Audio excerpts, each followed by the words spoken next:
What's up guys? Welcome back sa aking YouTube channel. Kung bago ka dito sa aking channel guys, click nyo na yung subscribe button at notification bell para matuto kayo regarding sa mga value ng mga coins. So pag-usapan natin ngayon guys, itong 50 centavos at saka 10 centavos na part ng Flora and Fauna series.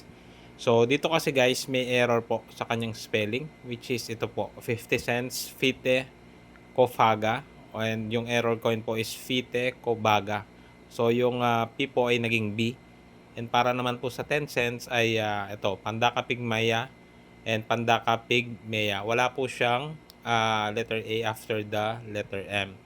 So may mga post po kasi na regarding dito na binibili daw ito ng mahal. So itong ganito guys ay mga error po sa kanilang spelling or sa kanilang scientific name. And sa pagkakaalam ko guys is wala naman talaga silang ganun epekto no sa kanyang presyo. Kasi normally yung mga ganito pong error is parang considered as minor error lang. So, sa mga ibang collector kasi guys, medyo hindi siya kumbaga hindi big deal pagka ganon.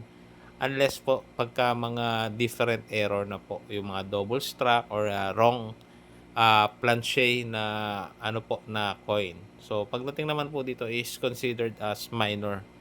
So, depende na lang po guys kung may mga ibang collector na magkaka-interest sa mga ganitong error. Pero most probably guys sa experience ko po ay medyo kumbaga medyo or halos wala po talagang namimili ng mga ganito.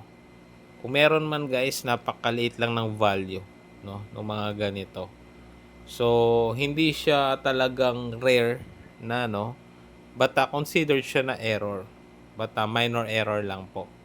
So, sa ibang mga coins kasi guys, visible po yung error nila. Kaya nagkakaroon sila ng mataas na value.